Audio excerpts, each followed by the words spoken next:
കർത്താവിൻ്റെ അതിപരിശുദ്ധമായ നാമം വാഴ്ത്തപ്പെടുമാറാകട്ടെ. അരോമ ടിവിയുടെ എല്ലാ മാന്യ പ്രേക്ഷകർക്കും വേഗം വരുന്ന കർത്താവായ യേശു ക്രിസ്തുവിന്റെ നാമത്തിൽ വന്ദനത്തെയും സ്വാഗതത്തെയും അറിയിക്കുന്നു. അനുഗ്രഹീതവും മനോഹരവുമായ നല്ല നിമിഷങ്ങൾക്കായി, നല്ല ദിവസത്തിനായി ഞാൻ കർത്താവിന് സ്തോത്രം ചെയ്യുന്നു. വീണ്ടും ഒരുമിച്ച് അരോമ ടിവിയുടെ പ്രേക്ഷകരോടൊപ്പം ആയിരിക്കുന്നതിൽ വളരെ സന്തോഷമുണ്ട്. ഇന്ന് നമ്മുടെ ക്ഷണം സ്വീകരിച്ച് അനുഗ്രഹിക്കപ്പെട്ട ജീവിതാനുഭവം, ദൈവം നടത്തിയ അത്ഭുതകരമായ വഴികളെയും കുറിച്ച് പങ്കുവയ്ക്കുവാൻ ജോയിൻ ചെയ്തിരിക്കുന്നത് കർത്താവിൻ്റെ ദാസൻ പാസ്റ്റർ സിജു തോമസ് അവറുകളാണ്. തൻ്റെ ജീവിതാനുഭവം നമുക്ക് ഏവർക്കും ശ്രദ്ധയോടെ, പ്രാർത്ഥനയോടെ സ്കിപ്പ് ചെയ്യാതെ അവസാനം വരെ കാണുകയും കേൾക്കുകയും ചെയ്യാം. കർത്താവിൻ്റെ ദാസൻ തൻ്റെ ജീവിതത്തിൽ ജനനം മുതൽ ഏറെ കഷ്ടതയുടെ നടുവിലൂടെ കടന്നുപോയ ഒരുപാട് അനുഭവങ്ങൾ തനിക്ക് പറയുവാനുണ്ട്. അത് മാന്യ കേൾവിക്കാർ ശ്രദ്ധയോടെ കേൾക്കുക. പ്രാർത്ഥനയോടെ ആയിരിക്കുമ്പോൾ കർത്താവിൻ്റെ ദാസൻ സിജു തോമസിനെ തികഞ്ഞ സ്നേഹത്തോടും ആദരവോടും കൂടി അരോമ ടിവിയുടെ പ്രേക്ഷകരോടൊപ്പം സമയം ചെലവഴിക്കുന്നതായിട്ട് ഞങ്ങൾ സ്വാഗതം ചെയ്തോളൂ. പ്രൈസ് ലോർഡ് ദേവാസനെ. എന്റെ പേര് സിജു തോമസ് എന്നാണ്. ഞാനിപ്പോൾ ജോയിൻ ചെയ്തിരിക്കുന്നത് തിരുവനന്തപുരത്താണ്. ട്രിവാൻഡ്രം നെയ്യാറ്റിൻകരയ്ക്ക് സമീപമാണ്. എന്റെ കൂടെ എന്റെ ഭാര്യയും 2 മക്കളുമുണ്ട്. ഭാര്യ ഷീജ സിജു, മകൻ ജോയൽ സിജു 12 വയസ്സ് 7ാം ക്ലാസ്സിൽ പഠിക്കുന്നു. മകൾ 3 വയസ്സ് ജോസ്ന സിജു, 7 വയസ്സ് 3ാം ക്ലാസ്സിൽ പഠിക്കുന്നു ജോസ്ന സിജു. എന്റെ സ്വന്തം വീട് മാവേലിക്കരയാണ്. മാവേലിക്കരയിൽ എന്റെ മാതാവും പിതാവും ഉണ്ട്. ഒരേകരെ താമസിക്കുന്നു. അവർ യാക്കോബായ ഓർത്തഡോക്സ് സമുദായ ക്രിസ്ത്യാനികളാണ്. ഞാൻ റഷ്യയിലേക്ക് വന്നതുകൊണ്ട് അല്പം അകന്നു നിൽക്കേണ്ട അവസ്ഥയിലാണ് ഇപ്പോൾ. ദൈവങ്ങൾ പ്രവർത്തിക്കുന്നു. ആമേൻ. കർത്താവിൻ്റെ ദാസനെ പരിചയപ്പെടുവാൻ കഴിഞ്ഞതിൽ വളരെ സന്തോഷമുണ്ട്. ദൈവം അനുഗ്രഹിക്കട്ടെ. തുടർന്ന് അരോമ ടിവിയുടെ പ്രേക്ഷകരുമായിട്ട് പങ്കുവയ്ക്കാൻ ആഗ്രഹിക്കുന്ന ജീവിതത്തിലെ ദൈവം നടത്തിയ വഴികളെക്കുറിച്ച് തുടർമാനമായി സംസാരിക്കുന്നതിനായിട്ട് സമയം വേർതിരിച്ചുകൊള്ളും.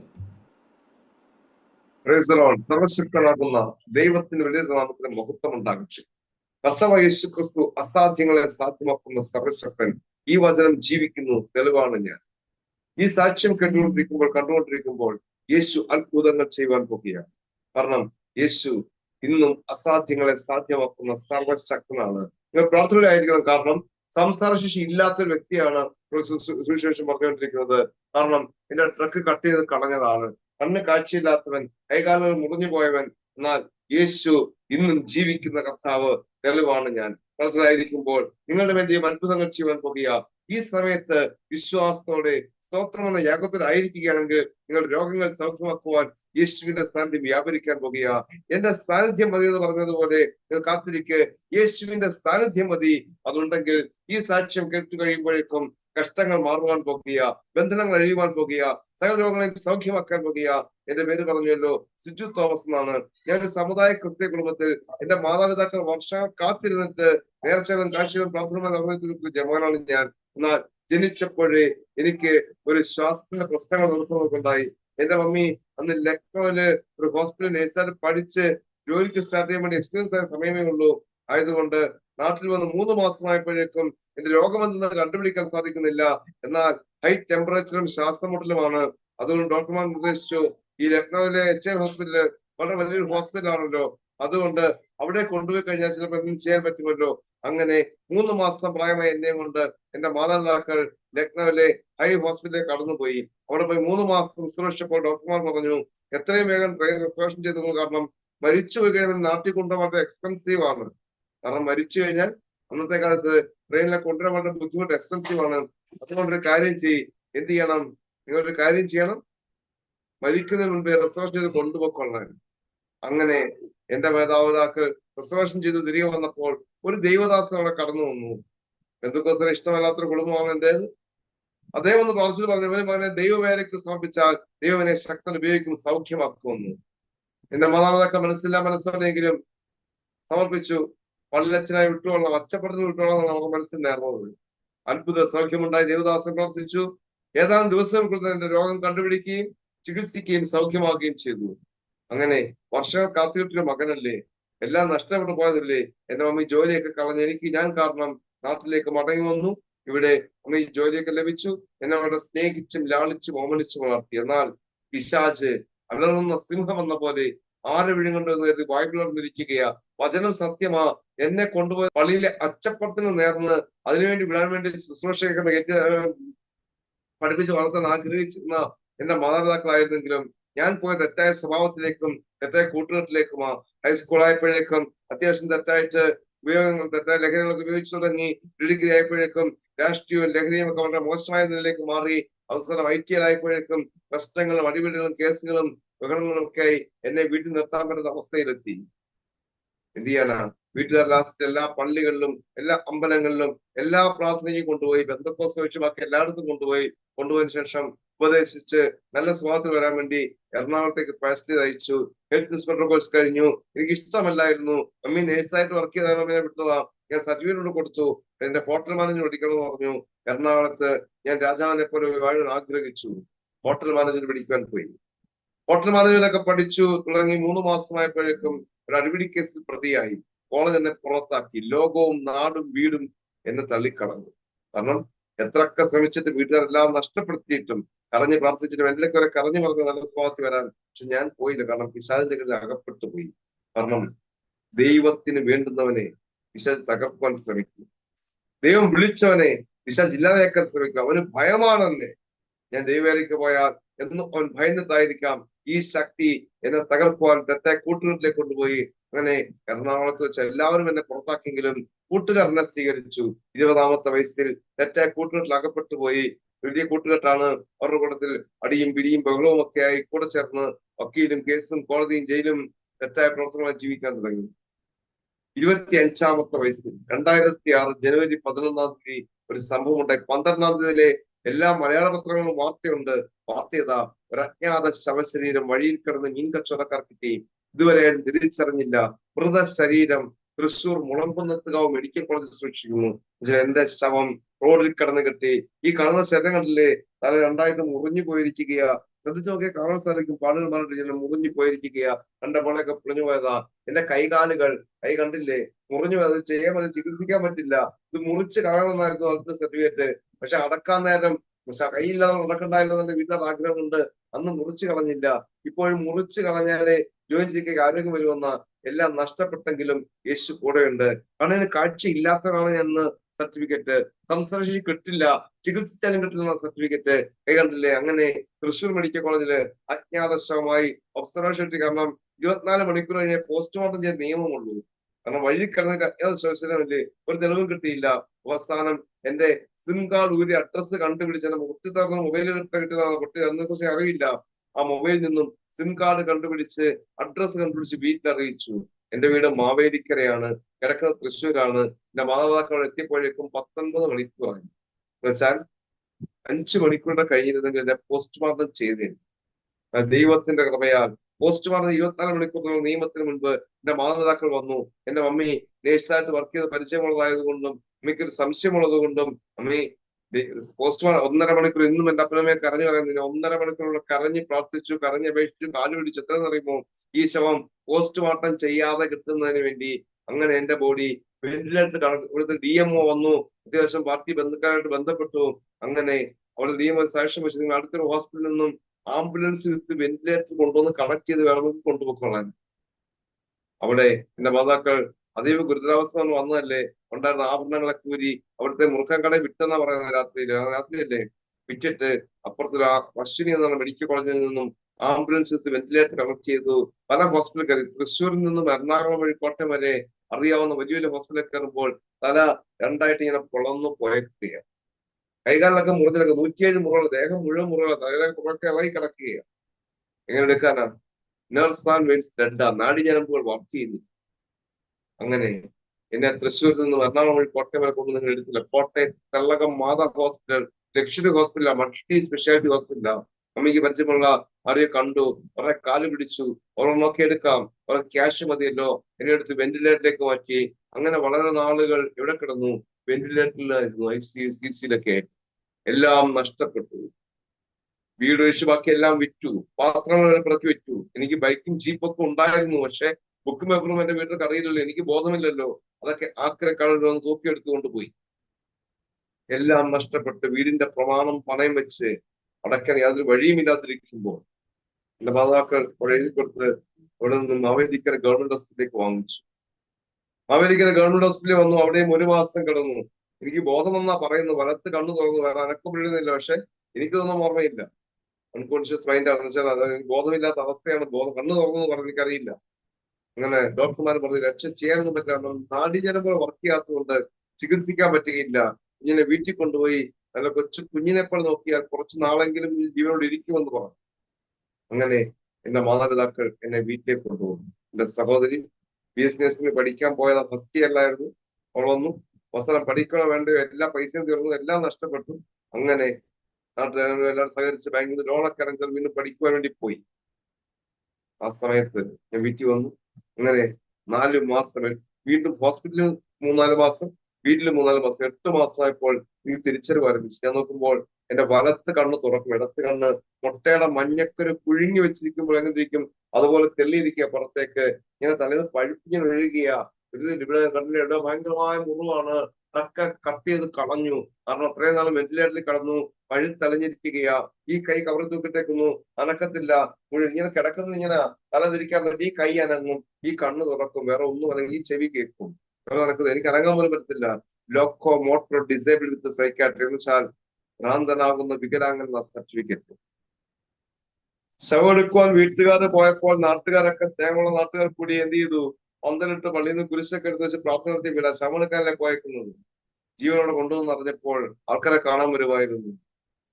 വരുന്നവരൊക്കെ കരഞ്ഞ് പ്രാർത്ഥിക്കും. എനിക്ക് ബോധം വന്നപ്പോൾ ഞാൻ കേൾക്കുന്നത്, അയ്യോ ഭഗവാനെ, കർത്താവേ, യേശുവേ, ദൈവമേ, ഈ കുഞ്ഞിനെ കഷ്ടപ്പെടുത്തരുതേ, നരകിപ്പിക്കല്ലേ, വേദനിപ്പിക്കല്ലേ, ഇട്ടേക്കല്ലേ, ഞാൻ ചാവാൻ വേണ്ടി ലോകം മുഴുവൻ കരഞ്ഞ് പ്രാർത്ഥിക്കുന്നു. പിതാവേ, ഈ കുഞ്ഞിനെ ഞങ്ങളുടെ കരങ്ങളിൽ ഏൽപ്പിക്കുന്നു, സ്നേഹപൂർവ്വം ചോർത്തുകൊള്ളണമെന്ന് അറിയാവുന്ന അത്യാവശ്യം വലിയ വലിയ ആൾക്കാരും പ്രാർത്ഥിക്കാൻ തുടങ്ങി. അങ്ങനെ ഇരിക്കുമ്പോൾ ഞാൻ പിടിച്ചതിൽ നടക്കാൻ തുടങ്ങി. എന്റെ അപ്പൻ എന്നെ പിടിച്ചതിനകത്ത് ബാത്റൂമിനെ കൊണ്ടുപോകും. വളരെ ബുദ്ധിമുട്ട്, വേദന കൊണ്ട് സഹിക്കാൻ വയ്യ. പഴുപ്പൊഴുകിക്കൊണ്ടേയിരിക്കുന്നു. പോകുന്നതൊക്കെ പഴുപ്പ്. എന്റെ അപ്പനൊക്കെ പഴുപ്പ് തുടക്കണം. റോഡും ആ പോകുന്ന വഴികളിലൊക്കെ പഴുപ്പാണെന്ന് വെച്ചാൽ റോഡിലല്ല, വീടിനകത്ത് തന്നെ എല്ലായിടത്തും പഴുപ്പാണ്. ഞാൻ പോകുന്നതൊക്കെ പഴുപ്പ്. ദേഹം ഈ ഇടത്തെ മുഴുവനും മുറിവുകളാണ്. എന്ത് ചെയ്യണം? ഇങ്ങനെ ഇരിക്കുമ്പോൾ ഞാൻ പഠിച്ചത് മുതൽ എറണാകുളത്ത് അത്യാവശ്യം 1-2 അടിപിടി കേസൊക്കെ ഉണ്ടായിരുന്നു. വാറന്റ് 1 കൊലപാതക ശ്രമം. നാട്ടുകാരൊക്കെ വരുന്നവർ പെരുക്കെ ശ്രമിക്കണം. ഈ പ്രാർത്ഥന പോകുന്നില്ലേ, അവർ പെരുക്കെ കേൾക്കാൻ ഒരു പരസ്യം വന്നേക്കാം. ഇവൻ തുറഞ്ഞു പോയായിരുന്നെങ്കിൽ വീട്ടുകാരെങ്കിലും രക്ഷപ്പെട്ടെ. ഇവൻ കാരണം ഇനി വീട്ടുകാർ എന്തെല്ലാം അനുഭവിക്കണം. ഈ കാലമാണെന്ന് തൊലയത്തുമില്ല. ഒരു രഹസ്യം പറയുന്നു, എനിക്കും ആഗ്രഹിച്ചു ചത്തായിരുന്നെങ്കിൽ പ്രശ്നം തീർന്നു. എനിക്ക് വേദന സഹിക്കാൻ വയ്യ, ശ്വസിക്കാൻ വയ്യ. വാതമൊക്കെ എനിക്ക് ഉപ്പുനീരും നാരങ്ങ ഒക്കെ തൊട്ട് നോക്കുമ്പോ ട്രിപ്പിട്ടേക്കുകയാണ്. എനിക്ക് സഹിക്കാൻ വയ്യാത്ത നീട്ടിൽ അകം മുഴുവൻ വേദനയാണ്. അനങ്ങാൻ വയ്യ, തലയൊക്കെ പൊട്ടിത്തിറക്കാൻ എന്തൊരു ശബ്ദം കേട്ട ഭയങ്കരമായ പ്രശ്നമാണ്. എന്ത് ചെയ്യണം? ഒന്നിനും സഹിക്കാൻ വയ്യാത്ത അവസ്ഥ, ഒന്നുകൊണ്ട് ഒന്നും ചെയ്യാൻ പറ്റാത്ത അവസ്ഥ. ഞാൻ എല്ലാ ദൈവങ്ങളെയും വിളിക്കും. ഞാൻ പണ്ട് നേരത്തെ എല്ലാ അമ്പലങ്ങളിലും പള്ളികളിലൊക്കെ പോയിട്ടുള്ളതാണ്. എല്ലാ ദൈവങ്ങളെയും വിളിക്കും. ചാവാൻ വേണ്ടി എനിക്ക് ചത്താ മതി. ഞാൻ ആലോചിച്ച് എങ്ങനെ ആത്മഹത്യ ചെയ്യും. വീട്ടിൽ ബസ് സ്റ്റോപ്പിലാണെങ്കിലും ബസ് സ്റ്റോപ്പിൽ വീട്ടിൽ നിന്ന് ഇറങ്ങി പോകാൻ ആരോഗ്യം എനിക്കില്ല. വണ്ടിക്കടിക്കടി ചാവാമായിരുന്നു. കിടന്നു നോക്കും, എങ്ങനെ കണ്ടിട്ട് പുറത്തേക്ക് ഇറങ്ങാറില്ല. ഇറങ്ങിപ്പോൾ ആരോഗ്യം കെട്ടിച്ചടിച്ചാകാമായിരുന്നു. ഒരു വഴിയുമില്ല. എങ്ങനെ ചാകുമെന്ന് ആഗ്രഹിച്ചു അന്വേഷിച്ച് പറഞ്ഞുകൊണ്ടിരിക്കുമ്പോൾ ഒരു ദിവസം പപ്പ അകത്ത് ബാത്റൂമിനെ കൊണ്ടുപോയി ഞാൻ നോക്കിയപ്പോൾ ബ്ലേഡ് അവിടെ ഇരിക്കും. ഓക്കെ, ഞാൻ ആ ബ്ലേഡ് എടുത്ത് പപ്പ കാണാനെടുത്ത് കൈ പിടിച്ചു. റൂമിൽ കൊണ്ടുതന്നെ കട്ടിലെയിരുത്തി. ഞാൻ ഒന്ന് ആലോചിക്കുക, എങ്ങനെ മുറിക്കും, എങ്ങനെ ചാകുന്ന പഴുപ്പ്, ദേഹം മുഴുവനും പഴുപ്പുള്ളൂ. ഈ കൈ വർക്ക് ചെയ്യത്തുള്ളൂ, കൈ വർക്കിട്ടേക്ക് ഇങ്ങനെ പഴുപ്പൊഴുകൊണ്ടിരിക്കും. ഈ പഴുപ്പെ തൊട്ട് കഴിഞ്ഞാൽ വീണ്ടും പഴുപ്പല്ലേ, നീറത്തല്ലേ ഉള്ളൂ, വേദന സഹിക്കാൻ വയ്യായിരിക്കും. അവസാനം സന്ധ്യ ആവറായപ്പോഴും എനിക്ക് ബോധമൊക്കെ വന്നു. ഞാൻ ബ്ലേഡ് കടിച്ചു പിടിച്ചു. എന്നിട്ട് ഇങ്ങനെ വെയിൻ കട്ട് ചെയ്തവർ പാടിപ്പോഴും ഉണ്ട്. വീണ്ടും ഞാൻ മരിച്ചു എന്ന്. പക്ഷെ എന്റെ വീട്ടുകാർ ജയിലിൽ പോയി ഞാൻ മരിച്ചത്. കാരണം എന്താ? ബോധമില്ലാത്ത ഭ്രാന്തൻ വികലാംഗനായി കിടക്കുന്ന ആത്മഹത്യ ചെയ്യും ഇല്ല. അതുകൊണ്ട് വീട്ടുകാർ ഭയന്നു. അവർ മരിക്കുവാൻ തയ്യാറായി. അവരെല്ലാം തന്നെ അമ്മയ്ക്കറിയാവുന്ന എല്ലാ മരുന്നുകളും നോക്കിയിട്ട് എന്നെ കൈയൊക്കെ കെട്ടിയിട്ട് ട്രിപ്പിട്ടേക്കുകയാ. ഈ കൈ ജനലെ കെട്ടിട്ടേ, കാരണം ഞാൻ ചാവാനൊക്കെ ശ്രമിച്ചാൽ ഇനി എന്തും ചെയ്താലോ. 2 ദിവസം കഴിഞ്ഞ് ബോധം വന്നു. കണ്ണുറക്കെ ഒരു പേടി, കാരണം കൈ കെട്ടിയിട്ടേക്കുക. നരകമായിരിക്കും. പണ്ട് പള്ളിയിലൊക്കെ സൺഡേ സ്കൂളിൽ പഠിച്ചിട്ടുണ്ട്. നുരയ്ക്കുന്ന പുഴുവും തിളക്കുന്ന തീയും കുത്തുന്ന സാത്താനുമുള്ളതാണല്ലോ ഈ നരകം. അത് കെട്ടിയിട്ടേക്കുവാൻ കൈ ഇങ്ങനെ പിടിച്ചില്ല, കെട്ടിയിട്ടേക്കുക. കുറെ നേരം കഴിഞ്ഞപ്പോൾ കണ്ണു തുറന്നു നോക്കിയപ്പോൾ സകല പ്രതീക്ഷയും നഷ്ടപ്പെട്ടു. എല്ലാ പ്രയാസത്തിലേക്കും വീണ്ടും വീഴുകയാണ്. കാരണം ഞാൻ മരിച്ചില്ല, ഞാൻ ജനലെ കെട്ടിട്ടേക്കുകയാണ്. കയറൊക്കെ തോർത്താൻ അഴിച്ചു. വീട്ടിലൊക്കെ കമ്മിപ്പോയി കരയുകയാണ്. എന്നിട്ട് ഞങ്ങൾ കൊന്നാ മതി, എനിക്ക് ചാവാൻ പേടിയില്ല, ഇനി ചത്താ മതി, എല്ലാം നഷ്ടപ്പെട്ടു. നീ ആത്മഹത്യ ചെയ്താൽ ഞങ്ങൾ ഒരു പെൺകൊച്ചു വളർന്നു വരുന്നുണ്ട്. പഠിപ്പിക്കപ്പെട്ട ഒരു വളരെ ബുദ്ധിമുട്ടി പഠിക്കും. നീ കാരണം എല്ലാം നശിക്കപ്പെട്ടു, ശപിക്കപ്പെട്ടു. ഇതായി ഞങ്ങളെ കൊന്നു നിച്ചാണ്. ഞാൻ കരുതി നരകം ഇതായിരുന്നു. പണ്ടൊക്കെ പള്ളിയിലൊക്കെ നരകത്തെ കുറിച്ച് കേട്ടിട്ടുണ്ടല്ലോ. വേദപുസ്തകം വായിച്ചതിന് വലിയ പരിചയമൊന്നും എനിക്കില്ല. എങ്കിലും ക്രിസ്ത്യാനിയാണ്, പേര് ഞാൻ സമുദായ ക്രിസ്ത്യാനിയാണ്. പള്ളിയിലെ മദ്ദാലൊക്കെ ശുശ്രൂഷ ചെയ്യാൻ കയറിയിട്ടുണ്ട്. പക്ഷെ എന്ത് ചെയ്യത്തില്ല, വേദപുസ്തകം കുറിച്ചൊരു അറിവൊന്നുമില്ല. പള്ളിയിൽ പോകും, അത്ര തന്നെ. നരകം ഇതായിരിക്കും, ഈ ഭൂമിയിലെ നരകം. ഞാൻ നരകിച്ചേ മരിക്കുകയുള്ളൂ, അതുകൊണ്ട് എന്ത് ചെയ്യാനാ, സഹിക്കാമെന്ന് കരുതി. അങ്ങനെ ഇരിക്കുമ്പോഴാണ് എനിക്ക് ലോകത്ത് ഇഷ്ടമല്ലാത്തത് നമുക്ക് എന്തൊക്കെ, പ്രത്യേകിച്ച് പാസ്റ്റർമാരെ കാണുന്നത് എനിക്ക് ഇഷ്ടമല്ല. ഞാൻ പാസ്റ്റർമാരുടെ കൈ അടിച്ചുകൊണ്ട് പച്ച തെരപ്പാട്ടൊക്കെ പാടുമായിരുന്നു. എനിക്ക് ഇഷ്ടമല്ല. ബാക്കി എല്ലാവരെയും ഞാൻ അമ്പലങ്ങളിൽ പോയിട്ടുണ്ട്, പള്ളികളിൽ പോയിട്ടുണ്ട്, എല്ലാ അമ്പലങ്ങളും പള്ളികളൊക്കെ പോയിട്ടുണ്ട്. ബാക്കി എല്ലായിടത്തും പോകുമായിരുന്നു. പക്ഷെ എനിക്ക് പാസ്റ്റർമാരെ ഇഷ്ടമല്ല. എനിക്ക് വയ്യാതെ വളരെ വേദനിച്ച് ചാവാൻ നോക്കിയിട്ട് ചാവാൻ പറ്റാത്ത, ചാവാൻ വേണ്ടി പ്രാർത്ഥിച്ചു, ലോകം മുഴുവൻ ചാവാൻ പ്രാർത്ഥിക്കുമ്പോൾ ഒരു പാസ്റ്റർ കയറി വരുന്നു. പുള്ളി അത് ഞങ്ങൾ മാവേലിക്കാണ്, ഇഷ്ടം പോലെ ദിവസം പാസ്റ്റർമാരെ കൊണ്ട് ആരും കാണാനൊന്നും വന്നിട്ടില്ല എന്നെ. അദ്ദേഹം കയറി വന്നു. എന്റെ ഉറക്ക രണ്ട് പ്രാർത്ഥന അമ്മു ഇടിച്ചു കഴിഞ്ഞു. എല്ലാം പൊട്ടിത്തെറിക്കുകയും ഭയങ്കര വൈബ്രേഷനൊക്കെ, ഭയങ്കര സൗണ്ടൊക്കെ ഭയങ്കര വൈബ്രേഷൻ, ഭയങ്കര ബുദ്ധിമുട്ടാണ്. ഒരു പ്രാവശ്യം പോലെ വാക്കുകൾ, മോനെ നീ ഭാഗ്യവാനാണ്. എന്റെ സകല പ്രതീക്ഷ നോക്കി ഇങ്ങനെയുള്ള കഷ്ടത്തിൽ നരകിച്ച് കിടക്കുമ്പോ എന്റെ ഈ തോളെ പിടിച്ച് പറയാം, മോനെ നീ ഭാഗ്യവാനാണ്. ദൈവം നിന്നെ അനുഗ്രഹിച്ചിരിക്കുകയും ദൈവം എന്നെ അനുഗ്രഹിച്ചിരിക്കുകയാണ്. നിനക്ക് വേറൊരു വഴിയുമില്ല. നിന്നെ ദൈവം ശക്തൻ ഉപയോഗിക്കും, സൗഖ്യമാക്കും, ദൈവം അത്ഭുതം സാക്ഷിയാക്കി മാറ്റും. ഒന്നും വേണ്ട, നീ യേശുവിനെ സ്വീകരിക്കേ, എന്നിട്ട് നീ വേദപുസ്തകം വായിച്ചാൽ മാത്രം മതി. ഡോക്ടർമാർ പറഞ്ഞേക്കുന്നത് ഈ കണ്ണ് അടച്ചു വെക്കണം. ഈ കണ്ണ് പഴുത്തലഞ്ഞിരിക്കുകയല്ലേ, കണ്ണ് തുറക്കാൻ പാടില്ല, കണ്ണടച്ചു വെക്കണം. ഇയാൾ പറയുകയാണ്, വസ്തു പറയുകയാണ്, നീ വേദപുസ്തകം ഫുൾ വായിച്ചാൽ മതി, നീ അത് ഉപയോഗിക്കാൻ പോ ഭാഗ്യവാനാണ്. എനിക്ക് എത്തുന്ന ആരോഗ്യം ഉണ്ടായിരുന്ന ഇങ്ങനെ ചവിട്ടി എങ്ങനെ കൊല്ലാതെ ഞാൻ ആലോചിച്ചു. കാരണം ഇതുകൊണ്ട് ഡയലോഗ് കേട്ടില്ല, ഞാൻ ഭാഗ്യവാനാണ്, ദൈവനെ അനുഗ്രഹിച്ചിരിക്കുകയാണ്. അദ്ദേഹത്തെ വീട്ടിൽ നിന്ന് പറഞ്ഞു വിട്ടു. ഇതൊക്കെ ആർക്ക് സഹിക്കാൻ പറ്റും? മാതാപിതാക്കളെ ഞാൻ സഹിക്കും, എല്ലാവരും ചാവാൻ വേണ്ടി പ്രാർത്ഥിക്കുന്നു. ഇവർ പറയാം ഞാൻ ഭാഗ്യവാനാണ്. പക്ഷെ 2-3 ദിവസം കഴിഞ്ഞപ്പോൾ വീണ്ടും എല്ലാവരും പ്രാർത്ഥിക്കുന്നത്, കർത്താവേ, യേശുവേ, ദൈവമേ, ഭഗവാനെ, ഈ കുഞ്ഞിനെ കഷ്ടപ്പെടുത്തല്ലേ, നരകിക്കുന്നവർ എല്ലാവരും അത് മാത്രം പ്രാർത്ഥിക്കുന്നു. എനിക്കൊരു ചിന്ത, പാസ്റ്റർ മാത്രം പറഞ്ഞിട്ട് പ്രാർത്ഥിച്ച് നീ ജീവിക്കൂ, നീ ഭാഗ്യവാൻ, ദൈവം നിന്നെ അനുഗ്രഹിച്ചിരിക്കുകയാണ്. വഴിയൊന്നേ ഉള്ളൂ, വേദപുസ്തകം വായിക്കുക.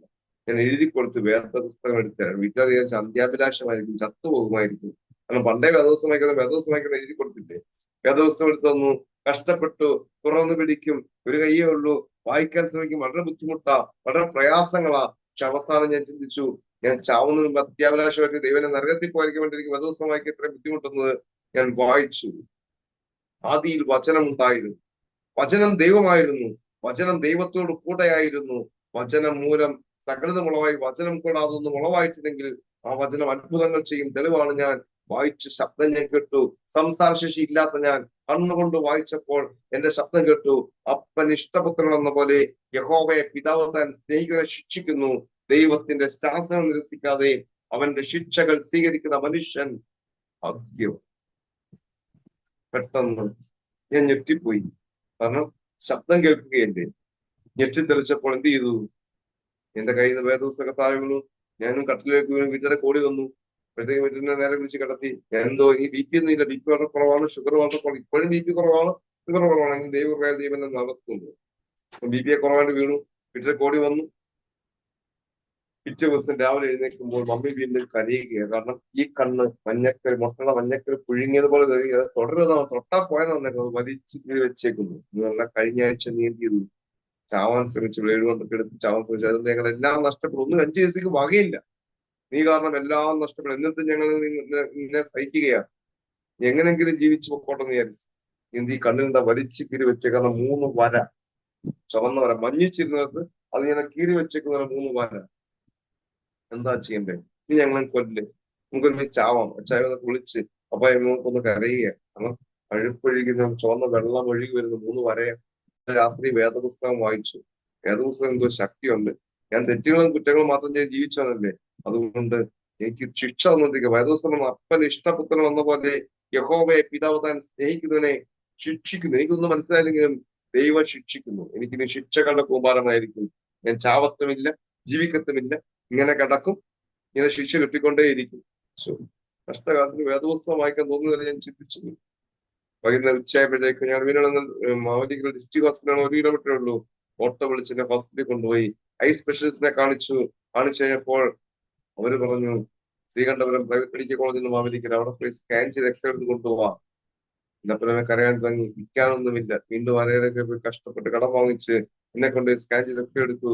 വളരെ വീട്ടിൽ കൊണ്ട് കാണിച്ചപ്പോൾ അടുത്ത അത്ഭുതം. ഇതൊക്കെ നോക്കി എന്നെ നോക്കി, മോനെ യു ലക്കി മാൻ. ഞാൻ ഞെട്ടിപ്പോയി. 2 ദിവസം പാസ്റ്റർ എന്ന് പറഞ്ഞതിന്റെ പ്രശ്നമാണ് ഈ ഭാഗ്യവാനാണ്. ഈ ഡോക്ടർ പറയും ഞാൻ ലക്കിമാനാണ്. ഭാഗ്യം എന്താണെന്നറിയുമോ? അത്ഭുതം. അമ്മയിലൊക്കെ ഡോക്ടർ എന്താ നേരത്തെ കൊണ്ടുവരാഞ്ഞത്? കാരണം ഇവിടുത്തെ ഞരമ്പ് കട്ടായിട്ട് അത് അഴിഞ്ഞു പോയിരിക്കുകയാണ്. അത് കിളിച്ചു, ബ്ലഡ് സർക്കുലേഷൻ ഉണ്ടായി, മുറിവുകൾ പൊറ്റ പിടിക്കാൻ തുടങ്ങുകയാണ്. ഒത്തിരി ദിവസമായിക്കോളും. അമ്മ പറഞ്ഞിട്ട് ഇന്നലെ രാത്രിയിലും പഴുപ്പ് തോന്നലായിരിക്കുന്നു. ഞാൻ എഴുതി കൊടുത്തു, ശരിയാണ്, ഇന്നലെ രാത്രി പഴുപ്പൊഴിവെന്ന്. ഞാൻ അത് അടക്കം വിളിച്ചു പറഞ്ഞു. ഇല്ല, ഡോക്ടർ സമ്മതിക്കത്തില്ല. കാരണം ഒറ്റ ദിവസം കൊണ്ട് ഞരമ്പ് ജോയിന്റ് ആകുമോ, ബ്ലഡ് സർക്കുലേഷൻ ഉണ്ടാകുമോ, മുറിവ് പൊറ്റ പിടിക്കുമോ? അല്ല, നിങ്ങൾക്ക് തോന്നുന്നു ഇപ്പൊ ഇത്രയും നാളായിട്ട് എല്ലാ ദിവസവും പഴുപ്പ് നടക്കുന്നത് തോന്നിയതായിരിക്കും. ഇത് പറഞ്ഞത് ഒരു 10-15 ദിവസമെങ്കിലായി കാണുമല്ലോ മുറിവ് പഴുപ്പ് നിന്നിട്ടുണ്ട്. എനിക്കൊരു അത്ഭുതം, ഈ പഴുപ്പ് നിന്നു. ഞാൻ ഓർത്തു ഇന്നലെ രാത്രിയിലും പഴുപ്പൊഴിയതാ, കുറച്ചതാ. പക്ഷെ വേദപുസ്തകം ജീവിക്കുന്നു. രാത്രി ജീവിതത്തിൽ വേദനയോടെ, വിശ്വാസ പ്രത്യാശയോടെ, ചത്താൽമെന്ന ആഗ്രഹത്തോടെ ഈ വേദപുസ്തകം എന്തെങ്കിലും ചെയ്യാൻ പറ്റുമെന്ന് പ്രതീക്ഷയോടെ വായിച്ചതാ. ഈ വേദപുസ്തകം വായിച്ചപ്പോൾ ഒറ്റ രാത്രി കൊണ്ട് എന്ത് സംഭവിച്ചു? അത്ഭുതം സംഭവിച്ചു. ഒരിക്കൽ നടക്കാത്ത ഞരമ്പ് ജോയിൻ ആവില്ല. ഈ നരമ്പ് ജോയിനായി, ബ്ലഡ് സർക്കുലേഷൻ ഉണ്ടായി, മുറിവുകൾ പൊറ്റ പിടിക്കാൻ തുടങ്ങി. എനിക്കൊരു സംഭവം മനസ്സിലായി. ഈ കാണുന്ന കേൾക്കുന്നതുമായ ദൈവങ്ങളാണ്. കർത്താവ് ദൈവമോ എന്നും എനിക്കറിയത്തില്ല. പക്ഷെ ഒന്നെനിക്കറിയാം, ഈ വേദപുസ്തകം ദൈവമാണോ എന്ന് എനിക്കൊരു സംശയം. ഞാൻ വേദപുസ്തകത്തെ ബഹുമാനിക്കാൻ തുടങ്ങി, വേദപുസ്തകത്തെ സ്നേഹിക്കാൻ തുടങ്ങി. എന്നിട്ട് പിന്നെ ഒരു പാട്ട് ഓർമ്മയിൽ വന്നു. ഇതിനെ 7 വട്ടം പ്രാർത്ഥിക്കാം, നമ്മുടെ കർത്താവ് നോറ്റു ആ ഗൽക്കറുസായ ജയിച്ചാൽ 7 വട്ടം പ്രാർത്ഥിച്ചാൽ ഇതിന് സംഭവിക്കും. പാസ്റ്റർ പറഞ്ഞത് എന്താ? വേദപുസ്തകം വായിക്കാൻ. അയാൾ പറഞ്ഞു എന്ത് ചെയ്യാം? എല്ലാ ദിവസവും വേദപുസ്തകം വായിക്കാൻ തീരുമാനിച്ചു. എടുക്കും, തുറക്കും. സംഗീതത്തിലൊക്കെ വായിച്ചാൽ പരിചയമുള്ളൂ. വരി വായിക്കും, യഹോവ എന്റെ ഇടയനാകുന്നു എന്ന് പ്രാർത്ഥിക്കും. ദൈവമേ, ഭഗവാനെ, കർത്താവേ, വേദപുസ്തകമേ, എനിക്ക് എന്റെ രോഗം സൗഖ്യമാക്കണമേ, എന്റെ കണ്ണ് കാഴ്ച തരണം. 7 കാര്യങ്ങൾ. 7 വട്ടം പറഞ്ഞ 7 കാര്യങ്ങളാ. കണ്ണ് കാഴ്ച കിട്ടണം, മൂക്ക് ശ്വസിക്കാൻ പറ്റണം, ബ്ലഡ് വളരെ ശ്വാസമുള്ള വളരെ ബുദ്ധിമുട്ടാ, എപ്പോഴും വായിക്കോട്ട് വിടുന്ന അവസ്ഥയാ. കാരണം ഇത് 2 കട്ട് ചെയ്ത് കളഞ്ഞേക്കല്ലേ, കൈയൊക്കെ നീറി പുകയുക, മരവിച്ചിരിക്കും. ഇപ്പോഴേ മരവിച്ചിരിക്കുന്നത് ദൈവകൃപയാ ദൈവം നടത്തുന്നു. ദേഹം മുഴുവൻ വേദനകൾ. എന്നാൽ അത്ഭുതം എന്ന് പറയട്ടെ, 1-2 മാസം കൊണ്ട് ഞാൻ എല്ലാം മരുന്ന്, എനിക്ക് ചത്താൽ മതി തീരുമാനിച്ച മരുന്നുകളൊക്കെ നിർത്തി. ഗുളിക മരുന്ന് ഞാൻ കഴിക്കില്ല എന്ന് പറഞ്ഞു. കൊണ്ടുവന്നാൽ ഒരുമിച്ച് കഴിക്കുന്ന ഭീഷണിപ്പെടുത്തി. എഴുതി കൊടുക്കാൻ സംസാരിച്ചില്ല. എഴുതിയ കൊടുത്തു, പേപ്പർമാരോട് എഴുതി കൊടുത്തു. അതൊക്കെ നിർത്തിവെച്ചിരിക്കുകയാ. പിന്നെ ഡയലോഗ് വരലോഗ് ട്രിപ്പൊക്കെ ഇടുമ്പോഴൊക്കെ ആയിരിക്കും ചെല്ലുന്നത്. എനിക്ക് മരുന്നുകൾ വേണ്ട എന്ന് വെച്ചു, എനിക്ക് ചത്താൽ മതിയല്ലോ. എന്നാൽ ദൈവം അത്ഭുതങ്ങൾ ചെയ്യുന്നു. ദേഹത്തെ പഴുത്തൊഴുകിയ മുഴുവൻ മുറിവുകളും മരുന്നുകൾ നിർത്തി വേദപുസ്തകം വായിക്കാൻ തുടങ്ങിയപ്പോൾ പഴുപ്പ് നിന്നു തുടങ്ങി, ഒറ്റ പിടിക്കുവാൻ തുടങ്ങി, ഒറ്റ ഇളകി തുടങ്ങി. 2-3 മാസം കൊണ്ട് ഒരിക്കലും മനസ്സിലാക്കാൻ പറ്റാത്ത വ്യത്യാസങ്ങൾ. ഇപ്പോഴും ദേഹം മുഴുവൻ പാടുകളാണ്. 107 മുറിവുണ്ട് ദേഹത്തിന്റെ പാടുകൾ. ഞാൻ എണ്ണി നോക്കിയതാ. പാടുകൾ തലയിൽ തന്നെ 7 മുറിവുള്ളത്. വലിയ മുറിവ്, തൊട്ടു നോക്കാൻ പറ്റുന്ന മുറിഞ്ഞു പോയി. ഇതെല്ലാം പഴുപ്പായിരുന്നു. മരുന്നുകൾ ഉപയോഗിച്ചിട്ടും പറ്റിയില്ല. 8 മാസത്തോളം മരുന്നുകളും കാര്യങ്ങളും 9 മാസം ഉണ്ടായിരുന്നു. എന്റെ ദേഹം മുഴുവനും മുറിവുകൾ. ഇതൊക്കെ എങ്ങനെ ഉണ്ടായ മുറിവുകളാ? പറഞ്ഞില്ലേ, 2006 ജനുവരി 11 റോഡിൽ കിടന്ന എന്റെ ശവം കിട്ടി. എങ്ങനെയാണെന്ന് എനിക്കറിയില്ല. പക്ഷെ ദേഹം മുഴുവൻ, ഞാൻ പറഞ്ഞത് തെറ്റായിട്ട് ജീവിച്ചത് സമയമായിരുന്നു. തെറ്റായ കൂട്ടുകാരുടെ അടിയും പിടി എടുക്കുന്ന സമയമായിരുന്നു. ഡോക്ടർമാർ പറഞ്ഞ് വെട്ടുകൊണ്ടതായിരിക്കാമെന്ന് പറയുന്നു. കാരണം ഇങ്ങനെ ഒറ്റ മുറിവല്ലേ, ദേഹം ഒഴിച്ചാൽ ഒരു സൈഡ് മാത്രം മുറിവ് ഡോക്ടർമാർക്ക് സംശയം. കാരണം ഒരു സൈഡ് മാത്രം വീണാൽ മുഖവും പുറമൊക്കെ മുറിയണ്ടേ. പക്ഷെ തലയിൽ മാത്രം പുറമെ മുറിവുള്ളൂ, ബാക്കി ദേഹം മുഴുവനും. എന്നുവെച്ചാൽ വെട്ടുകയും അടിക്കുകയൊക്കെ ചെയ്യുമ്പോൾ ഒരു സൈഡ് ചരിഞ്ഞു കിടക്കുമെന്നൊക്കെയാ പറയുന്നത്. എനിക്ക് ഓർമ്മയില്ല ഇതിനെ കുറിച്ച്. കാരണം എന്റെ ബ്രെയിൻ എല്ലാം ഡാമേജ് ആയി പോയതായിരുന്നു. ഇന്ന് ദൈവകൃപയാൽ മാത്രമേ ഞാൻ സംസാരിക്കുന്നത്. ദൈവകൃപയാൽ മാത്രമേ എനിക്ക് ഓർമ്മയുള്ളത്. എന്ത് സംഭവിച്ചത് എനിക്കറിയില്ല. റോഡിൽ കിടന്ന് എന്റെ ശവം കിട്ടിയതാണ്. ആൾക്കാര് അന്നും പറയുന്നത് തല്ലി കൊന്നുകൊണ്ടിട്ട് അവനുള്ള ചാൻസ് കൂടുതലെന്ന് എല്ലാവരും പറയുന്നത്. അന്വേഷിക്കാൻ പോയില്ല, യാതൊരു കേസും പ്രശ്നങ്ങളും ഉണ്ടാക്കാൻ പോയില്ല. കാരണം എല്ലാം നഷ്ടപ്പെട്ടു പോയി. അതുകൊണ്ട് എന്റെ വീട്ടുകാർ എല്ലാം വിറ്റുപിറക്കി, ഒന്നുമില്ലാതെ ഭിക്ഷക്കാരെ കൊല്ലാവുന്ന അവസ്ഥ വന്നുകൊണ്ട് ഒന്നിനു വേണ്ടി പോയില്ല. മാത്രമല്ല റെയിൽവേ ട്രാക്കിന് സമീപമായതുകൊണ്ട് ട്രെയിനിൽ നിന്ന് വീണതാവാനാണ് ചാൻസ് എന്ന് പോലീസുകാർ എഴുതുകയും ചെയ്തു. അങ്ങനെ എല്ലാം കഴിയുന്ന സംശയം വേദപുസ്തകം സത്യത്തിൽ ദൈവമാണ്. അങ്ങനെ വിശ്വസിച്ചിരിക്കുമ്പോൾ അതുവരെ കണ്ണടച്ചു വെക്കണമെന്ന് ഡോക്ടർ പറഞ്ഞു. നീ നല്ലോണം കണ്ട് എക്സസൈസ് കൊടുക്കാൻ പിന്നെ കൊണ്ട് കാണിച്ചപ്പോൾ കാരണം വേദപുസ്തകം വായിച്ച പറഞ്ഞ വ്യത്യാസം നോക്കി ഡോക്ടർമാർ തീരുമാനം പോലും മാറ്റി, നിബന്ധനകൾ മാറ്റി, നിർദ്ദേശങ്ങൾ മാറ്റി. എന്താണെന്ന് അറിയുമോ? ആദ്യം പറഞ്ഞിരുന്നത് ഈ മുട്ടയുള്ള മഞ്ഞക്കരുകൾ വഴിത്തറിഞ്ഞിരിക്കുകയല്ലേ, അതുകൊണ്ട് കണ്ണിന് റെസ്റ്റ് കൊടുക്കണം. ഈ കണ്ണ് തുറക്കുമ്പോൾ അകത്തെ വെയിൻസ് ഒക്കെയും വർക്ക് ചെയ്ത് ഈ കണ്ണ് എപ്പോഴും അടച്ചു വെക്കാൻ ശ്രമിക്കുക, അത്യാവശ്യമായിട്ട് തുറക്കാമെന്ന് പറഞ്ഞ് ഡോക്ടർമാർ പറഞ്ഞു. ഞാൻ അതൊക്കെ ധിക്കരിച്ച് വേദപുസ്തകം വായിക്കാൻ തുടങ്ങിയപ്പോ മോനെ കണ്ണിന്റെ വെയിൻസ് ക്ലിയർ ആവുന്നു. നീ കണ്ണടച്ചു വെക്കണ്ട, ഫുൾ ടൈം എന്തെങ്കിലും വായിച്ചുകൊണ്ടിരിക്കെ, പത്രമൊക്കെ വരുത്തി കൊടുക്കുന്ന അമ്മയോട് പറഞ്ഞു. അങ്ങനെ പത്രം വരുത്താൻ തുടങ്ങി. ഞാൻ പത്രം വായിക്കും, കഷ്ടപ്പെട്ട തലവേദന വായിക്കുമ്പോൾ വേദപുസ്തകം വായിക്കും, പത്രം വായിക്കും. ഒരു ദിവസം വാർത്ത കണ്ടു, ക്രിസ്തീയ നേതൃത്വ പരിശീലനം, ലീഡർഷിപ്പ് ട്രെയിനിങ്, അമേരിക്കര ഒരു ബൈബിൾ കോളേജിലാണ്. സൗജന്യമായി സ്വഭാവവ്യത്യാസമന്യേ എല്ലാ ദാസന്മാർക്കും പങ്കെടുക്കാം. എനിക്കന്ന് ഈ ദൈവദാസൻ എന്തോ ദൈവദാസൻ എന്ന് എനിക്ക് അറിയത്തില്ല. സ്വഭാവവ്യത്യാസമെന്ന് മാത്രമേ കണ്ടു. ഞാൻ വീട്ടിൽ മമ്മിയോട് പറഞ്ഞില്ല, എഴുതി കൊടുക്കുക, എനിക്ക് സംസാരിച്ച് പറയുന്നേ ഉള്ളൂ, സംസാരിച്ചില്ല, വളരെ ബുദ്ധിമുട്ടിയാണ് എന്നൊക്കെ പറയാൻ ഒരു ബബ്ബ അടിക്കുന്ന പോലത്തെ സൗണ്ട് കേൾക്കത്തേ ഉള്ളൂ. ഞാൻ ഈ കോഴ്സിന് പോകുന്നതിനെ കുറിച്ച് അറിയിച്ചു. അമ്മ പത്രമൊക്കെ വായിച്ചു, വിളിച്ചു, അച്ചായോ ഇവൻ നന്നാവത്തില്ല, ഇത്രയും നാളും തെമ്മാടിയായിട്ട് ജീവിച്ചു, ഇപ്പോഴും പേര് കേസ് കിടക്കുന്ന കാശ് അവിടെ ഇല്ലാത്ത കാശൊക്കെ എടുത്ത് അവന് ജാമ്യം എടുത്തു, ഇനി അവന് നമ്മളെ നശിപ്പിച്ചടങ്ങത്തുള്ളൂ, അവന് പെന്തക്കോസിൽ കൂടെ പോകാത്ത കുഴപ്പമുള്ളൂ. അപ്പൊ ഞാൻ ഇത് പെന്തക്കോസാണ് എനിക്ക് വിഷയം. ഞാൻ എഴുതി കൊടുത്തു, ഞാനോ പെന്തക്കോസിൽ പറഞ്ഞു, വേണ്ട സോറി അറിയത്തില്ല.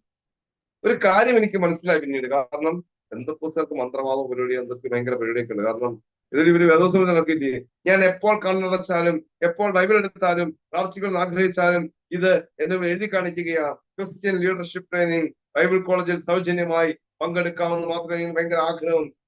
എനിക്ക് ചിന്ത വന്നു, ചിലപ്പോൾ ഞാൻ ചത്തുപോയാൽ ഈ കോഴ്സിനൊക്കെ പഠിച്ച് നരകത്തിൽ പഠിക്കാൻ ദൈവം എന്നെ അനുഗ്രഹിച്ചതായിരിക്കും. ഞാൻ വീട്ടിൽ എഴുതി കൊടുത്തു, ഞാൻ എന്തായാലും ചത്തുപോകുന്ന എല്ലാവരും പറഞ്ഞേക്കും, ഞാൻ ചത്തുപോയാൽ നിങ്ങൾക്ക് ദോഷം ചെയ്തിരിക്കണമെങ്കിൽ എന്നെ ഈ കോഴ്സ് മതി. അങ്ങനെ സമുദായ ക്രിസ്ത്യാനികൾക്ക് ഒരു പേടിയുണ്ടായി. അവർ മമ്മി പറഞ്ഞു, ഞാൻ നിന്നെ ഇവിടെ നിന്നെ കൊണ്ടു ചേർക്കാം, പക്ഷെ ബസ്സിന് എല്ലാ ദിവസമുള്ള കാശില്ല, ബസ്സിനെ പോലെ പറ്റുള്ളൂ, വീണ്ടും ബസ് സ്റ്റോപ്പാണ്, പക്ഷെ ബസ്സിനെ പോകാൻ ആരോഗ്യം ഉണ്ടാക്കും. ഞാൻ എനിക്ക് ആരോഗ്യം മതി, ഇത്ര ആരോഗ്യം മതി. ലോകവും നാടും വീടും ഒക്കെ ഞെട്ടി. ഞാൻ ബസ് കയറി പോകാൻ പോകുന്നു, കൈ ഊരിയിട്ട് വളരെ ബുദ്ധിമുട്ട് പ്രയാസപ്പെട്ട് ബസ് കയറി പോകാൻ തുടങ്ങി. പിന്നെ അവർ വിളിച്ച് മുക്കിയതാ, മുങ്ങിപ്പോയി, നീ ഇങ്ങോട്ട് വന്നേക്കരുത്. ഞാൻ പറഞ്ഞു പെന്തക്കോസ്തുകാർ മുക്കിയാലോ, അങ്ങനെ ചിന്തിക്കുന്നത്. എന്നെ പിടിച്ച് മുക്കോന്നൊക്കെ എഴുതി കൊടുത്തു. കോഴ്സിന് പോയി പങ്കെടുക്കാൻ പോയി, ബസ്സിന് പോകും. മൂന്നാമത്തെ ദിവസം കോഴ്സിനെ എനിക്ക് മനസ്സിലായി, ഈ പാസ്റ്റർമാർ മാത്രമേ ഉള്ളൂ, പിന്നെ ദേവദാസിമാരും ഉണ്ട്, കുറെ ദേവദാസിമാരും. ഞങ്ങൾ 10-98 പേരുണ്ട്. വൃത്തികെട്ട രൂപവും ഭാവമുണ്ട്, തല മുഴുവൻ ദേഹം മുഴുവൻ തളർന്നു കിടക്കുന്ന, എല്ലാം മുറിവും പൊറ്റേ പാടുകളും ഞാൻ മാത്രം. എന്നെ കണ്ടോണ്ടങ്ങ് എടുത്തതേ ഉള്ളൂ.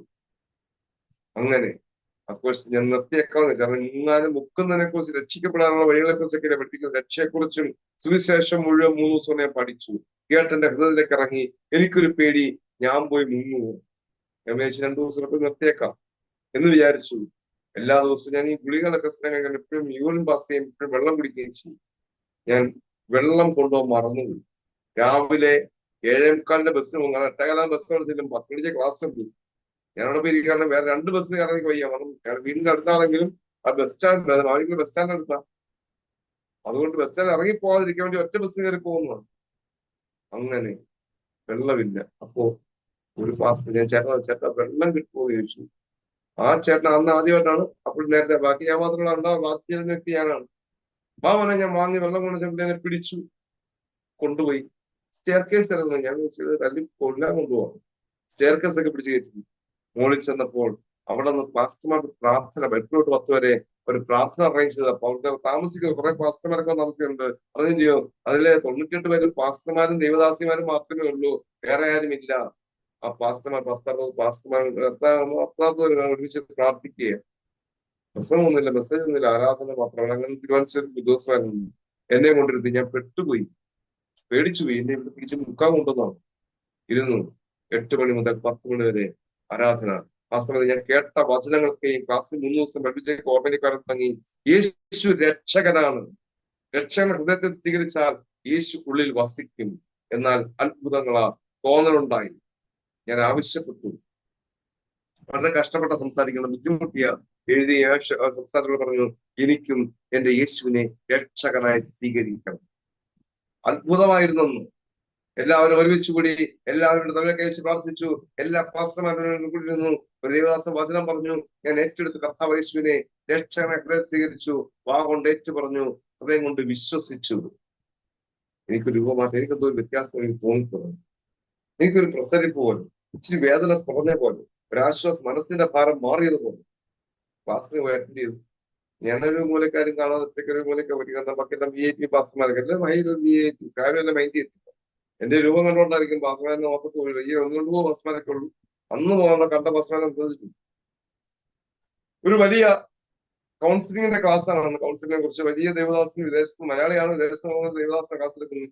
അദ്ദേഹം ഒരു ചോദ്യം ചോദിച്ചു, നിങ്ങൾ കണ്ട ഏറ്റവും വലിയ കൗൺസിലർ ആരാണ്? പലരും ഉത്തരം പറഞ്ഞു, സോറി റോങ് ആൻസർ എന്ന് അദ്ദേഹം പറഞ്ഞു. എന്നിട്ട് അവസാനം ഒരു ടേബിളിൽ 3 പേരും കോട്ടസ് മൈക്കൊക്കെ ഉള്ള ആദ്യത്തെ ക്രിസ്ത്യൻ ലീഡർഷിപ്പ് ട്രെയിനിങ് ആരംഭിക്കുന്ന ആദ്യത്തെ കോഴ്സാണ്. 1 month ക്രിസ്ത്യൻ ലീഡർഷിപ്പ് ട്രെയിനിങ് ആണ്. എന്റെ അടുക്കിലേക്ക് വന്നു, മോൻ പറയാൻ പറഞ്ഞു. ഞെട്ടിപ്പോയി. അപ്പൊ അവിടെ പറഞ്ഞു, ഞാൻ പിടിച്ചെഴുന്നേറ്റ് എന്ന് പറഞ്ഞു, വേദപുസ്തകമാണ് ഏറ്റവും വലിയ കൗൺസിലർ. പുള്ളി മൈക്ക് താഴെ വെച്ച് കൈയടിക്കാൻ തുടങ്ങി. ഞാൻ പേടിച്ചു, എന്താ സംഭവം കൈയടിക്കുന്നത്? എല്ലാവരും കൈയടിച്ചു.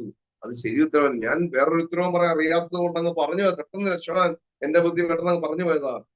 എന്താ കാര്യം എന്ന് ചോദിച്ചു. ഞാൻ പറഞ്ഞു, വേദപുസ്തകം വായിച്ചത് കൊണ്ടാണ് എനിക്ക് കോഴ്സിന് വരുന്നത്. വേദപുസ്തകം വായിക്കാൻ ശ്രമിച്ചത് കൊണ്ടാണ് എനിക്ക് വ്യത്യാസമുണ്ടായത്. വളരെ ബുദ്ധിമുട്ടിയാ പറയുന്നത്. വളരെ ബുദ്ധി പറഞ്ഞപ്പോൾ പുള്ളി എന്നെ ഏറ്റവും ഫ്രണ്ടിലേക്ക് നീക്കിയിരുത്തി. അന്ന് ഞാൻ നിർത്തിപ്പോൻ തീരുമാനിച്ചതാണ്. ശരിക്കും വസ്ത്രങ്ങൾ പോലും ഒരു കീറിപ്പറഞ്ഞ ഷർട്ടും കിട്ടണമെന്ന് പഴയ എല്ലാം നഷ്ടപ്പെട്ടു പോയി. അന്ന് കാശൊക്കെ തീർന്നു നിർത്തിപ്പോന്ന് വിചാരിച്ചു. ഇന്ന് വരുന്നതെന്ന് വിചാരിച്ച ഒരു പാസ്റ്റർ പറഞ്ഞു, മോനെ ഞാൻ 12 വരുന്നത് കാരണമാണ് വരുന്നത്, നീ ഞാൻ കൊണ്ടുവിടാം, നാളെ നീ ആ വാദത്തിൽ നിന്നാൽ മതി, ഞാൻ നിന്നെ പിക്ക് ചെയ്ത് കൊള്ളാമെന്ന്. അദ്ദേഹം കൊണ്ടുവിടാൻ പോയപ്പോൾ പോകുന്ന വഴി ഒരു തുണിക്കടക്കരി 2 വെള്ള ടീഷർട്ടും ഒരു പാൻറ്റും ഒക്കെ വാങ്ങിച്ചു. ഞാൻ കരഞ്ഞു പോയി. ഞാൻ ആരും ആവശ്യപ്പെട്ടില്ല. ഒന്നുമില്ലാത്ത അവസ്ഥ, ആരുമില്ലാതെ ഏകനാകുമ്പോൾ യേശു കൂടെ ഉണ്ടാകും. ഒന്നുമില്ലായ്മയിലും ഞാൻ നിന്നെ എല്ലാം ഉള്ളവനെ പോലെ നടത്തും. ഞാൻ അഹങ്കാരിയെ ജീവിച്ചവനായിരുന്നു. എന്റെ വീട്ടിലെ മാതാക്കൾ നേഴ്സായിരുന്നു. അത്യാവശ്യം ബിസിനസ് ഒക്കെ എല്ലാം തകർന്നു പോയി. ലാസ്റ്റ് ഒന്നുമില്ലാത്ത അവസ്ഥയെത്തി. പുറത്തിറങ്ങാൻ നാണക്കെടുത്ത് തോന്നിയപ്പോഴും ദൈവം എന്നെ കരുതി. ഞാൻ കോഴ്സ് പൂർത്തിയാക്കി ഗ്രാജുവേറ്റ് ചെയ്തു. ശേഷം അവിടുത്തെ കൺവെൻഷനിലേക്ക് എന്നെ ക്ഷണിച്ചു, വന്നു സംബന്ധിക്കണമെന്നൊക്കെ പറഞ്ഞു. ശരി, ഞാൻ സ്ഥാനത്തെ കുറിച്ചോ എനിക്ക് സ്ഥാനപ്പെടാൻ ആഗ്രഹം പറഞ്ഞു. കൺവെൻഷൻ സ്ഥാനമുണ്ട്, എല്ലാ ദിവസം വരാൻ പറഞ്ഞു. പക്ഷെ എനിക്ക് പേടി, എല്ലാ ദിവസവും വീട്ടിൽ വിട്ടില്ലെങ്കിലോ. അങ്ങനെ വീട്ടിൽ കള്ളം വന്നു. കാണും ലീഡർഷിപ്പ് ട്രെയിനിങ് കഴിഞ്ഞാൽ താമസിക്കണം എന്ന് പറഞ്ഞ് അതിന് ഞാൻ കൺവെൻഷന് പോയി. വീട്ടിലെ സ്ഥാനത്തെ കുറിച്ച് എടുത്തില്ലല്ലോ. അവിടെ താമസിച്ചൊരു പാസ്റ്ററിന്റെ മുറിയിലായിരുന്നു. പാസ്റ്റർ ഒരാഴ്ചക്കാലം മുഴുവനും എന്നെ കുറിച്ച് ക്ലാസ് എടുത്ത് പഠിപ്പിച്ച് രക്ഷയെക്കുറിച്ചും ദൈവത്തെക്കുറിച്ചും സ്ഥാനത്തെക്കുറിച്ച് പഠിപ്പിച്ചു. മരിച്ച് അടക്കപ്പെടുകയാണ് സ്ഥാനത്ത് ഉയർത്തുന്ന പുതിയ മനുഷ്യരുടെ പ്രതീക്ഷയോടെ ഞാൻ സ്ഥാനപ്പെടാൻ തയ്യാറായി. അന്ന് സ്ഥാനത്തിന് 12 പേരുടെ സ്ഥാനം ഉണ്ടായിരുന്നു. എല്ലാവരും ആൾക്കാർ ഇഷ്ടം പോലെങ്കിൽ ഞാൻ ഏകനായിരുന്നെങ്കിലും എന്റെ യേശു എന്റെ കൂടെ ഉണ്ടായിരുന്നു. എല്ലാവരും എന്റെ സ്വന്തക്കാരെ പോലെ വന്നു. ഞാൻ സ്ഥാനം പ്രാപിച്ചു. അന്ന് അടുത്ത വിഷയമാണ്. എന്റെ കുടുംബമുണ്ടായിരുന്ന പാസ്റ്റർ റെയ്നാർഡ് കൺവെൻഷന്റെ അവിടുത്തെ ഒരു കൗണ്ടർ ഓപ്പൺ ചെയ്ത കൗണ്ടർ സ്റ്റാഫായിട്ട് വന്ന പുള്ളിയൊരു കാര്യം വന്നു. ഒരു കാര്യം ചെയ്യാം, റെയ്നാർഡ് കൺവെൻഷന് ഒരു പാസ് ഫ്രീ ആയിട്ട് തരാം, വന്നാ മതി. 30 ലക്ഷം പേർക്ക് കൺവെൻഷൻ. ഞാൻ വീട്ടിൽ നിലത്തില്ല, വണ്ടിക്കൂലി ഇല്ല പോകാൻ. അവിടെ പോയി ഞാൻ ചെയ്യാൻ, എനിക്ക് നടക്കാൻ വയ്യ, കൈ കവർത്ത് കിട്ടേക്കാണ്. സ്നാനത്തിന് കൈ കവർത്ത് ആടുന്ന കൈയാണ്, കണ്ണ് ശരി കാണുന്ന സംസാര ശേഷിയില്ല. അപ്പോൾ വേറൊരു ആന്റി ഉണ്ടായിരുന്നു അവിടെ. ആന്റി പറഞ്ഞു, ഫസ്റ്റേ ഇവിടെ വോളണ്ടിയേഴ്സിന് ലീഡറെ വേണമെന്ന് പറഞ്ഞിരിക്കും. പിന്നെ ഒരു വോളണ്ടിയർ ആയിട്ട് കൊണ്ട് വോളണ്ടിയേഴ്സിനായിട്ട് ഇവനെ കൊണ്ടുപോകും, പൈസ കൊടുക്കണ്ട, ഇവിടുന്ന് കൊണ്ടുപോകും, സൗജന്യ ഭക്ഷണ താമസം എല്ലാം ഉണ്ട് എന്ന് പറഞ്ഞപ്പോ ഞാൻ ഞെട്ടിപ്പോയി. 30 ലക്ഷം പേർ പങ്കെടുക്കുന്ന റെയ്നാർഡ് ബോങ്കയുടെ കൺവെൻഷന്റെ വോളണ്ടിയേഴ്സിന്റെ ലീഡറായിട്ട് അവിടുന്ന് വോളണ്ടിയേഴ്സിനോട് ഞാൻ വോളണ്ടിയേഴ്സിനെ പോകാൻ സംസാരശീലാത്ത ഞാൻ, നടക്കാൻ വയ്യാത്ത ഞാൻ, കണ്ണ് കാണാത്ത ഞാൻ, പാസ്റ്ററോട് ഞാൻ ചോദിച്ചു, വട്ടാണോ പാസ്റ്റർ? ചേട്ടാന്നൊക്കെ വിളിച്ചു. മോനെ ഇത് ജനുവരിയാണ്, ഏപ്രിലാണ് കൺവെൻഷൻ. നിനക്ക് ദൈവത്തിന് വിശ്വാസം നീ സ്ഥാനമേറ്റതല്ലേ? ആ വിശ്വാസം നിനക്കുണ്ടെങ്കിൽ നിന്നെ ദൈവം ആരോഗ്യത്തിനെ കൊണ്ടുവരും. ഞാൻ പ്രാർത്ഥിക്കാത്തതാണ്. ജീവിതത്തിൽ ആദ്യത്തെ കൺവെൻഷൻ പങ്കെടുക്കുന്നു, സ്ഥാനത്തിന് കൺവെൻഷനാണ്. 2ാമത് കൺവെൻഷൻ പങ്കെടുക്കാം. റെയ്നാർഡ് ബോങ്കയുടെ കൺവെൻഷൻ കേട്ടിട്ടില്ല, അതങ്ങനെ സംഭവം. റെയ്നാർഡ് ബോങ്കയുടെ സംഭവം പോലെ തോന്നി. 3ാമത് 30 ലക്ഷം പേർ നോട്ടീസ് ബോർഡ് കണ്ടു. അത്രയും പേർ ഒരുമിച്ച് കാണാമല്ലോ. ഞാൻ വീട്ടിൽ പറഞ്ഞു, ഒരു കൊണ്ടുപോക്കോളും എന്നൊക്കെ പറഞ്ഞ ആന്റിന്റെ വീട്ടിൽ നിന്ന് വിളിച്ചോണ്ടൊക്കെ പോയി. അങ്ങനെ റീനാപ്പോൾ കൺവെൻഷൻ വളരെ പ്രവർത്തിച്ചു. അത്ഭുതം. അവിടെയും ഫയർഫോഴ്സിൽ സാക്ഷ്യം പറയുവാൻ ഒരവസരം. അതുകൊണ്ട് തന്നെ അനേക ദേവദാസനെ പരിചയപ്പെട്ടു. ഷാരോൺ ഫെലോഷിപ്പിന്റെ ഇന്ത്യയുടെ ഷാരോൺ സഭയുടെ ഷാരോൺ ചർച്ചിന്റെ എല്ലാവരും പരിചയപ്പെടാൻ ഇടയായി. അങ്ങനെ ഞാൻ ആലൂർ ഡൂലോസ് കോളേജിലേക്ക് ക്ഷണിച്ചു. അവിടേക്ക് പോയി പഠിക്കാൻ ആരംഭിച്ചെങ്കിലും 1 വർഷം പൂർത്തിയാവാറായപ്പോഴേക്ക് BP ഒക്കെ ലോ ആയി. എനിക്ക് ഒറ്റയ്ക്ക് നിൽക്കാൻ പറ്റുന്ന അവസ്ഥയിലായി മാറി. ഹോസ്പിറ്റലിൽ കൊണ്ട് ഹോസ്പിറ്റലിൽ നിർത്താൻ പറ്റില്ല എന്നൊക്കെ പറഞ്ഞു. അങ്ങനെ വീട്ടിലേക്ക് വന്നു. വീട്ടിൽ പറഞ്ഞു ഞാൻ രക്ഷിക്കപ്പെട്ട കാര്യം, സ്നാനപ്പെട്ട കാര്യം. തല്ലിക്കൊന്നില്ലെന്നേ ഉള്ളൂ. എന്തിനാ അവർക്ക് സഹിക്കാൻ തന്നെ പരിധിയില്ല. ഒരു ബന്ധക്കോസുകാരൻ പോലും കാണാൻ വരാതെ, നോക്കാൻ വരാതെ, എല്ലാം സ്നേഹിച്ച് സഹായിച്ച നാട്ടുകാരും സമുദായ സംഘടനകളും ഒക്കെയാ എന്തിനാ ബന്ധക്കോസ് പോയത്, ഞങ്ങളെ കൊല്ലാന്നല്ലാതൊക്കെ ചോദിച്ചെങ്കിലും അവരെന്നെ ഉപേക്ഷിച്ചില്ല.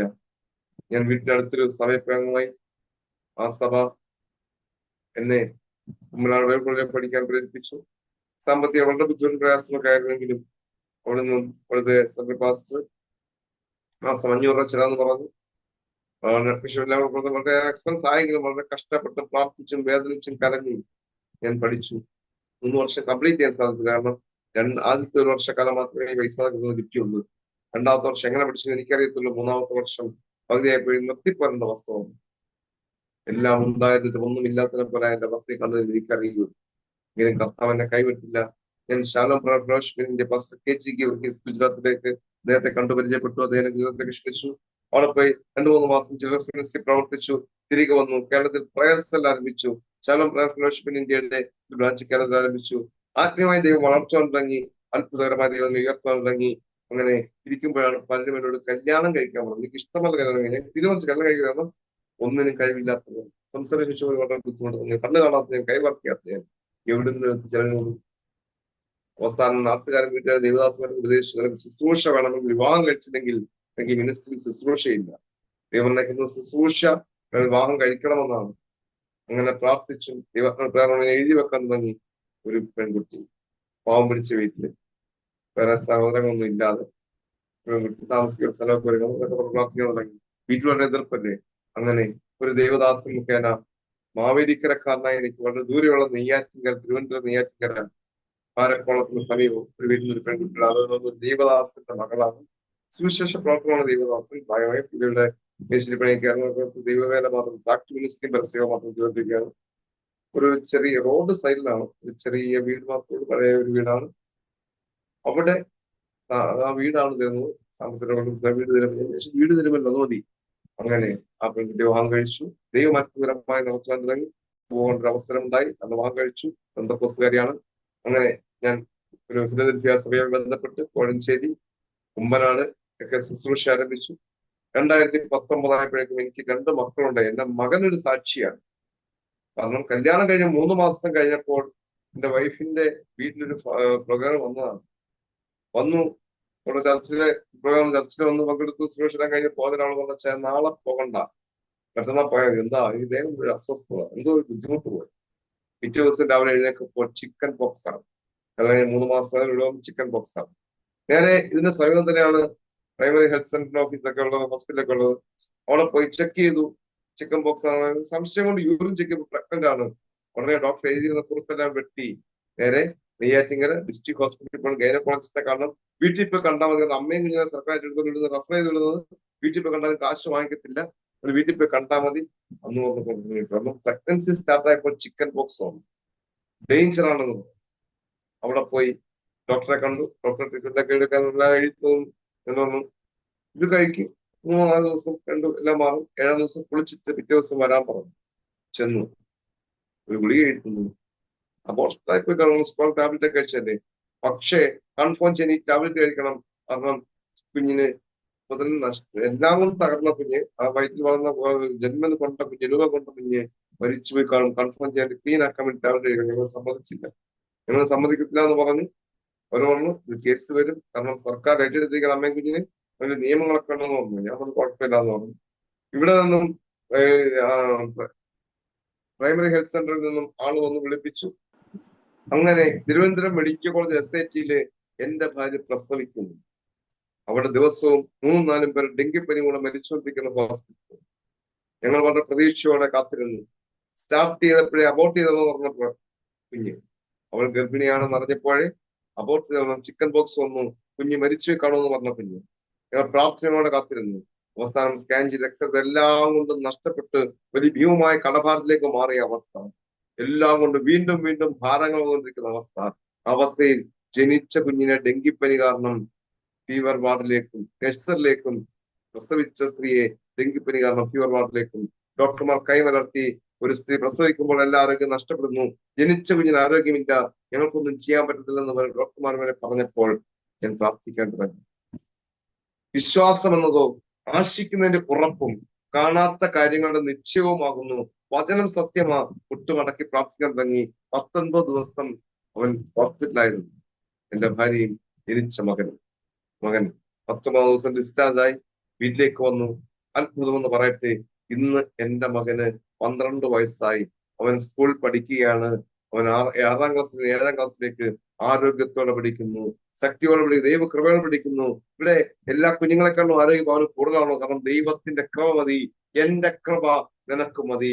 എനിക്ക് വീണ്ടും ഒരു കുഞ്ഞുണ്ടായി. എനിക്കൊരു മകളുണ്ട്. മകൾക്ക് ഇന്ന് 7 വയസ്സ്, 3-ാം ക്ലാസ്സിൽ പഠിക്കുന്നു. യേശു ആർക്കും കടക്കാരനല്ല. വിശ്വസിക്ക്. കഷ്ടവും പ്രശ്നവും പ്രയാസം വരുമ്പോൾ നിനക്ക് ഒരാളുടെ തേജസ് വിചാരിച്ചാൽ ഈ അല്പകാലത്തെ കഷ്ടങ്ങൾ സാരമില്ല എന്നെണ്ണുന്നു. കഷ്ടങ്ങൾ സാരമില്ല എണ്ണിയാൽ നിനക്ക് തേജസ് വരും. പ്രത്യാശ കാത്തിരിക്കുക. ഇവിടം വരെ ആയിരിക്കുമെന്ന് ഞാൻ പ്രതീക്ഷിച്ചതല്ല. എനിക്ക് ബോധം വന്നപ്പോൾ മരിച്ചു പോകാൻ വേണ്ടി ആഗ്രഹിച്ചവനാ, ആത്മഹത്യ ചെയ്യാൻ ശ്രമിച്ചവനാ, ഇന്ന് എഴുതി നടക്കുമ്പോൾ എന്ന് മരിക്കുമെന്ന് അറിയാൻ വയ്യാത്തവനാ, വിവാഹം കഴിക്കണ്ടെന്ന് തീരുമാനിച്ചവനാ. എന്നാൽ ആ വിവാഹം വീണ്ടും കടങ്ങൾ പെരുകിക്കൊണ്ടപ്പോൾ നീ എങ്ങനെയെങ്കിലും മരിച്ചാമെന്ന് പ്രാർത്ഥിച്ചാണ്. ദൈവം എന്നെ നടത്തും. അങ്ങനെ ഫിലദൽഫിയ സഭയായിരുന്നെങ്കിലും എന്റെ മകന്റെ ജനനത്തോടുകൂടി ഞാൻ സഭയിലേക്ക് കോഴഞ്ചേരി, എരുമേലി, മുക്കടയങ്ങളുടെ ശുശ്രൂഷിച്ചു. 2019 എനിക്കും ഭാര്യയ്ക്കും മക്കൾക്കും കോവിഡ് എന്ന രോഗം പിടിവെച്ചു. അങ്ങനെ കോവിഡ് പിടിവെച്ചു. അങ്ങനെ വിളിക്കാൻ സ്ഥലമില്ല, എവിടെപ്പോ താമസിക്കാൻ ഒരു വഴിയുമില്ല. എന്റെ ഭാര്യയുടെ വീട് ഈ നെയ്യാറ്റിങ്കര നാറാണിയിലാണ്. ബസ് റോഡിൽ പോകുന്നത്. എന്നാൽ ഒരു വളരെ ചെറിയ വീട്, കിടക്കാൻ സ്ഥലമില്ലാത്ത പഴയ ഒരു വീട്, ഇടിഞ്ഞു പൊളിഞ്ഞ് വീടുകൊണ്ടിരിക്കുന്ന വീട്. ഇവിടെ ഒന്നും താമസം പറഞ്ഞ വേറെ വഴിയില്ല. ഇപ്പൊ ഇവിടെ താമസിക്കുന്ന ഭയന്നാണ്. താമസം ആരംഭിച്ചു. IPCR പഠിച്ചാൽ ഏജിയുമായിട്ട് ബന്ധപ്പെട്ട് ഏജിയുടെ സഭയാണ് സെൻട്രൽ ചർച്ചാണ് ഇവിടെ. അങ്ങനെ ഏജി ബന്ധപ്പെട്ട കോളേജിൽ പഠിച്ചു. ഡിപ്ലോമയും BTH മലയാളവും പൂർത്തിയാക്കി. പുതിയ പ്രവർത്തനം ആരംഭിച്ചിരിക്കുക. ഇവിടെ സമയം പെരിങ്കടവിള മാമ്പഴക്കര എന്ന് പറഞ്ഞ സ്ഥലം. എതിർപ്പുകൾ മാത്രമുള്ള സ്ഥലം. ജാതിയും സഭയും എല്ലാം എതിർക്കുന്ന, രാഷ്ട്രീയമൊക്കെ എതിർക്കുന്ന സ്ഥലം. ഇവിടെ പുതിയ പ്രവർത്തനം വെച്ച് 3.5 വർഷമാകും. ദൈവം അത്ഭുതങ്ങൾ പ്രതി പ്രത്യാശ കാത്തിരിക്കുകയും ഈ വെക്കേഷൻ അത്ഭുതം. ഞങ്ങൾക്കുള്ള റൂം മാറുന്ന അവസ്ഥയായിരിക്കും. ഒരു ചെറിയ മുറിയാണുള്ള, കടമുറി എടുത്ത് അത് മാറുന്ന അവസ്ഥ. ഭയങ്കര റെന്റിനും ഡിപ്പോസിറ്റും ഭയങ്കര കൂടുതൽ. ഞങ്ങൾ വിശ്വാസത്തെ കാത്തിരിക്കുകയും ഞങ്ങളവിടെ ഈ 1-2 ആഴ്ചക്കുള്ളിൽ എന്ത് ചെയ്യണം? ഞങ്ങൾക്കൊരു വീടെടുത്ത് അവിടെ ശുശ്രൂഷ ആരംഭിക്കണം. കാരണം 3.5 വർഷമായി ഏകദേശം 10 വിശ്വാസങ്ങൾ പൊതുവെ കടന്നു വരുന്നു. അതെല്ലാം പ്രായമായ അമ്മച്ചിമാരും ഒരപ്പച്ചനും മാത്രമേ ഉള്ളൂ. ബാക്കി ആരുമില്ല. എല്ലാം ബുദ്ധിമുട്ടും പ്രയാസം അനുഭവിക്കുക. കർത്താവ് കഷ്ടപ്പെടുന്നതിനെ ക്ഷണിച്ചുകൊണ്ടിരിക്കുന്നത്. അതുകൊണ്ട് അവിടെ അനേക വിശ്വാസികൾ വരും. അവിടെ അത്ഭുതങ്ങൾ സംഭവിക്കും. വിശ്വസിച്ചാൽ നീ ദൈവത്തിന്റെ മഹത്വം കാണും. പ്രാർത്ഥന കാത്തിരിക്കുക. നിങ്ങൾ പ്രാർത്ഥിക്കുക. ഈ 2 ആഴ്ചക്കുള്ളിൽ അവിടെ അത്ഭുതം സംഭവിക്കണം. ഒരു വീട് കിട്ടണം. കിട്ടുന്ന വീടുകളൊക്കെ ഉണ്ട്. പക്ഷെ ഡിപ്പോസിറ്റ് വളരെ ഭീമമായിട്ടൊരു ഡിപ്പോസിറ്റ് വയ്ക്കുന്നു. 30,000 50,000 ഡിപ്പോസിറ്റ് കൊടുക്കണം. അതേ മതി. അവിടെ താമസ ശുശ്രൂഷ ആരംഭിക്കാതെ വഴിയൊരുക്കിയാൽ അത്ഭുതങ്ങൾ സംഭവിക്കും. യേശുവിനെ ഉപയോഗിച്ചുകൊണ്ടിരിക്കുക. രോഗികളെ സൗഖ്യമാക്കുവാൻ ഞാൻ നിന്നെ സൗഖ്യമാക്കുന്ന യഹോവ. വചനം സത്യമാ. അത്ഭുത സൗഖ്യങ്ങൾ സംഭവിച്ചുകൊണ്ടിരിക്കുന്നു. ബിലിവേഴ്സ് ഹോസ്പിറ്റലില് ക്യാൻസർ ആയിരുന്ന ഒരു യുവാവിനെ അത്ഭുതങ്ങൾ അവിടെ പോയി സൗഖ്യമാക്കുവാൻ വഴിയൊരുക്കി. അത്ഭുത സൗഖ്യങ്ങൾ സംഭവിച്ചുകൊണ്ടിരിക്കുകയാ. ബന്ധനങ്ങൾ അഴിഞ്ഞു മാറിക്കൊണ്ടിരിക്കുന്നു. ദൈവത്താൽ അസാധ്യമായതൊന്നുമില്ലല്ലോ. യഹോവയ്ക്ക് കഴിയാത്ത വല്ല കാര്യമുണ്ടോ? ഞാൻ അനുഭവിച്ചവനാ, വേദന തിന്നവനാ. കാരണം വേദന മാത്രം, ദേഹത്ത് മുഴുവൻ അനങ്ങാൻ പറ്റാത്ത അവസ്ഥ, വലിഞ്ഞു മുറുകിയ അവസ്ഥ, കീറിപ്പറഞ്ഞ അവസ്ഥ, ശ്വസിക്കാൻ പറ്റാത്ത അവസ്ഥ. ഇപ്പോഴും എനിക്ക് സർട്ടിഫിക്കറ്റ് ഉണ്ട്, വികലാംഗ പെൻഷൻ ഉണ്ട് എനിക്ക്. കാരണം എന്താ? വികലാംഗനാണ് ഞാൻ. സംസാരശേഷി ഇല്ലാത്ത, ഒറ്റയ്ക്ക് നടക്കാൻ പാടില്ല. എന്നാൽ ഞാൻ ദൈവകൃപയാൽ ബൈക്ക് ലോണൊക്കെ വാങ്ങിച്ച് ബൈക്കിലാണ് സഞ്ചരിക്കുന്നത് പൂർണ്ണമായും. എന്റെ ഭാര്യ മക്കളെയും ലോകത്താണ് ചെയ്യുന്ന ബൈക്ക് ഓടിക്കും. ദൈവം അത്ഭുതം വെച്ച് ഞാനല്ല ഇതിൽ ക്രിസ്തു അത്ര. രക്ഷകനായ കർത്താവിനെ ഹൃദയത്തിൽ സ്വീകരിക്കുമ്പോൾ ഞാനല്ല ഇതിൽ ക്രിസ്തു അത്രേ എന്നുവെച്ചാൽ ഒന്ന് ചിന്തിച്ചു നോക്കണേ. നാം പോകുന്നത് ഒരു വലിയ മന്ത്രിയുടെ കൂടെ ആണെങ്കിൽ ആ മന്ത്രിയെ കാണുമ്പോൾ സല്യൂട്ടിലേക്ക് മാറി നിൽക്കും. അതുകൊണ്ട് എന്നെയും ആ ബഹുമാനത്തിൽ പെട്ടിരിക്കുകയല്ലേ. ഞാൻ പോകുന്ന രാജാവിന്റെ കൂടെ ആണെങ്കിൽ ഭടന്മാർക്ക് എന്നെയും കരുതും. ഞാൻ എന്റെ കർത്താവിനോട് കൂടെ ആണെങ്കിൽ അത്ഭുതമായ ദൈവസ്ഥാനത്തിന് വേണ്ടി വ്യാപരിക്കും. വിശ്വസിക്കുക. മരിച്ചുപോയവൻ, ജനിച്ചപ്പോഴേ ശത്രു തകർക്കാൻ ശ്രമിച്ചവൻ, 25-ാം വയസ്സിൽ മരിച്ചുപോയ, കല്യാണം കഴിഞ്ഞു, മകൻ മരിച്ചു പോകുന്നു, തള്ളിക്കളഞ്ഞു. എന്നാൽ ആരോഗ്യത്തിലായിരിക്കുന്നു. ദൈവം അത്ഭുതങ്ങൾ ചെയ്യുവാൻ പോവുകയാണ്. വചനം പറഞ്ഞു, ഞാൻ നിനക്ക് വീണ്ടും അഭിവൃദ്ധി വരുത്തുകയും നീ അഭിവൃദ്ധി പ്രാപിക്കുകയും ചെയ്യും. വചനം സത്യമാണ്. ഈ കീഴോട്ടിരിക്കുന്ന എല്ലാവരെയും അനുഗ്രഹിക്കാൻ പോകുക. ഞാൻ പ്രാർത്ഥിക്കാൻ പോകുക. എല്ലാ പ്രശ്നങ്ങളും മാറുവാൻ പോകുക. പ്രയാസങ്ങൾ അകലുവാൻ പോകുക. നിന്നെ ബന്ധിച്ചിരിക്കുന്ന സകല ബന്ധങ്ങളും കെട്ടുകൾ പൊട്ടുവാൻ പോകുക. എന്ത് രോഗവുമായിക്കൊള്ളട്ടെ, ലോകം വിധിച്ചതാ നിനക്ക് സൗഖ്യമാകുകയില്ല. എന്നാൽ യേശു പറയുന്നു, ഞാൻ നിന്നെ സൗഖ്യമാക്കുന്ന യഹോവ. ഞാൻ പ്രാർത്ഥിക്കുമ്പോൾ ഏൽപ്പിച്ചു കൊടുത്താൽ ഏറ്റെടുത്താൽ വ്യത്യാസമുണ്ടാകും. ദൈവം അസാധ്യങ്ങളെ സാധ്യമാക്കും. എന്റെ ഫോൺ നമ്പർ നിങ്ങൾ കാണുന്നുണ്ടല്ലോ. എന്ത് പ്രാർത്ഥനാ വിഷയമാണെങ്കിലും എന്നെ വിളിക്കുക, ഞാൻ പ്രാർത്ഥിക്കാം. യേശു പ്രവർത്തിക്കും. യേശു ആരിലും വലിയവൻ, സർവസ്തുതികൾക്കും യോഗ്യനാകുന്ന സർവശക്തനാകുന്ന ദൈവമേ, സ്വർഗസ്ഥനാകുന്ന പിതാവേ, ഈ അനുഗ്രഹിക്കപ്പെട്ട സമയം കർത്താവേ, ഇത് കേൾക്കുന്ന കാണുന്ന സകലയും അനുഗ്രഹിച്ച് പ്രാർത്ഥിക്കുകയാ. യേശു ക്രിസ്തുവിന്റെ അധികാരമുള്ള നാമത്തിൽ കർത്താവേ, ലാസർ മരിച്ചു, അടക്കപ്പെട്ടു, 4 ദിവസമായി നാറ്റം വെച്ച് കർത്താവേ, ലോകം വിധിച്ചു, അവൻ നാറ്റം വെച്ച് തുടങ്ങിയിരിക്കുന്നു. എന്നാൽ യേശു വന്നു, ഒരൊറ്റ വാക്ക് പറഞ്ഞു, ലാസറെ പുറത്തു വരിക. മരിച്ചു, അടക്കപ്പെട്ട് നാറ്റം വെച്ച ലാസർ ജീവനോടെ പുറത്തു വന്നുവെങ്കിൽ ആ വിശ്വാസം കൊണ്ട് എവരെയും ഞാൻ അനുഗ്രഹിച്ച് പ്രാർത്ഥിക്കുന്ന കർത്താവേ, എല്ലാവരുടെയും പ്രശ്നങ്ങൾ സകലതും വിട്ടുവരെ പോകുമാറാകട്ടെ. എല്ലാ രോഗബന്ധനങ്ങളും അഴിഞ്ഞുവരെ പോകുമാറാകട്ടെ. കഷ്ടങ്ങൾ മാറുന്ന കർത്താവേ, കടങ്ങൾ മാറുമാറാകട്ടെ കർത്താവേ. അമേൻ. റീഹം ജനകാരഗതമ ആത്മാവ് പ്രവർത്തിക്കുന്ന കർത്താവേ, കൃപയാൽ നിറയട്ടെ യേശുവിന്റെ നാമത്തിൽ. അമേൻ. ഹല്ലേലൂയ. സ്തോത്രം. ഇങ്ങനെ അവസരമൊരുക്കിയ ആരോമച്ചാൽ ഞാൻ നന്ദി പറയുന്നു. ബഹുമാനപ്പെട്ട ഡാനിയൽ ജോൺ പാസ്റ്റർക്ക് നന്ദി പറയുന്നു. ഏവരെയും അനുഗ്രഹിക്കുമാറാകട്ടെ. കർത്താവേശു നിങ്ങളെവരെയും കാത്തുവരുമാറാകട്ടെ. യേശുവിന്റെ നാമത്തിൽ. യഹോവ എന്റെ ഇടയനാകുന്നു, എനിക്ക് മുട്ടുണ്ടായിരുന്നു, എനിക്ക് ഒരു ദോഷം വഹിക്കുകയില്ല. ഈ വചനം നിങ്ങളുടെ മേലേക്ക് വ്യാപരിക്കട്ടെ. ആമേൻ, ആമേൻ, ആമേൻ. താങ്ക് യു കർത്താവിൻ്റെ ദാസൻ പാസ്റ്റർ സിജു തോമസ്. ഇത്രത്തോളം സമയം ദൈവം നടത്തിയ അത്ഭുതകരമായ വഴികളെക്കുറിച്ച് അനുഗ്രഹിക്കപ്പെട്ട നിലയിൽ ദൈവനാമ മഹത്വത്തിന് വേണ്ടി സാക്ഷ്യം പറയുവാൻ കർത്താവ് കൃപ ചെയ്തതോർത്ത് ഞാൻ ദൈവത്തിന് സ്തോത്രം ചെയ്യുന്നു. ജനിച്ച നാൾ മുതൽ ഇന്നയോളം കടന്നുപോയ തീച്ചൂളയുടെ അനുഭവങ്ങൾ പങ്കുവയ്ക്കുവാൻ തക്കവണ്ണം ഇടയായി തീർന്നല്ലോ. ഇന്ന് ഒരു ദൈവ പൈതലായി തീർന്ന് കർത്താവിൻ്റെ കൽപ്പനകളെ അനുസരിച്ച് കർത്താവിനെ സാക്ഷീകരിപ്പാൻ ദൈവം ഉപയോഗിച്ചുകൊണ്ടിരിക്കുന്നു എന്ന് മനസ്സിലാക്കുവാൻ കഴിയുന്നു. ദൈവത്തിന് വേണ്ടുന്നവനെ പിശാച് ഏത് നിലയിലൊക്കെ തകർത്ത് കളയുവാൻ പദ്ധതിയിടുന്നു എന്ന് ഈ ഒരു സാക്ഷ്യത്തിലൂടെ വ്യക്തമാണ്. ജനനത്തിൽ തന്നെ തകർത്ത് കളയാൻ ശ്രമിച്ചു, വളർച്ചാഘട്ടങ്ങളിൽ തകർത്ത് കളയാൻ ശ്രമിച്ചു. പല രോഗങ്ങൾ, പല പ്രയാസങ്ങൾ ജീവിതത്തിൽ കടന്നു വന്നു. പാരമ്പര്യ പ്രകാരമുള്ളതായ തടസ്സങ്ങൾ ജീവിതത്തിൽ നേരിട്ടു. ഒത്തിരി വിഷയങ്ങൾ ജീവിതത്തിൽ അഭിമുഖീകരിച്ചു. എന്നാൽ എല്ലാറ്റിൻ്റെയും പിന്നിൽ ദൈവത്തിൻ്റെ സാന്നിധ്യവും സംരക്ഷണയും ദൈവീയ കരുതലും കൂടെ ഇരുന്ന് ദൈവം പരിപാലിപ്പാൻ ഇടയായി തീർന്നു എന്നുള്ളതായ നല്ല സാക്ഷ്യങ്ങൾ കേൾക്കുവാൻ തക്കവണ്ണം ഇടയായി തീർന്നു. കർത്താവ് അനുഗ്രഹിക്കട്ടെ. സൗഖ്യവും ആരോഗ്യവും ദീർഘായുസ്സും കർത്താവ് തരട്ടെ. കർത്താവിനുവേണ്ടി ഏറെ പ്രയോജനപ്പെടുവാൻ, നല്ല സാക്ഷ്യങ്ങളെ വഹിപ്പാൻ കർത്താവ് അവസരങ്ങളെ ഒരുക്കട്ടെ എന്ന് ഞങ്ങളും ആശംസിക്കുന്നു, പ്രാർത്ഥിക്കുന്നു. പ്രേക്ഷകരെ, ആമേൻ. തീർച്ചയായിട്ടും നിങ്ങൾക്ക് ഈ ജീവിതാനുഭവം ഒരനുഗ്രഹമായി തീർന്നു എന്ന് തന്നെ ഞങ്ങൾ പൂർണ്ണമായി വിശ്വസിക്കുകയാണ്.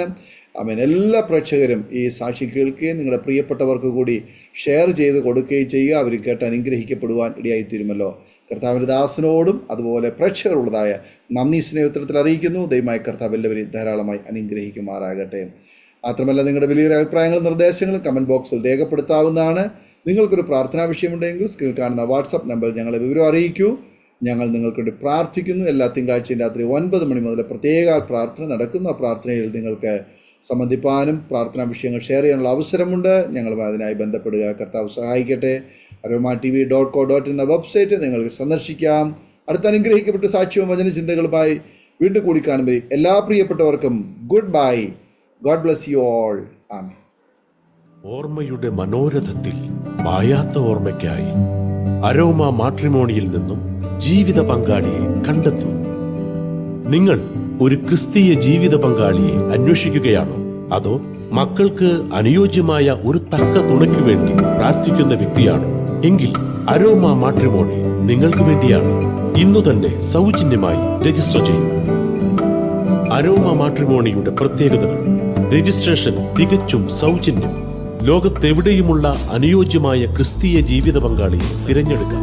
വിവാഹം നടക്കുന്നതുവരെ സർവീസ് ലഭിക്കുന്നു. ഏറ്റവും ചെറിയ പാക്കേജുകളും തിരഞ്ഞെടുക്കാം. അരോമ മാട്രിമോണി നിങ്ങൾക്കായി ഒരുക്കുന്നു വിവാഹം പരമാനന്ദം. Email aroma matrimony2020@gmail.com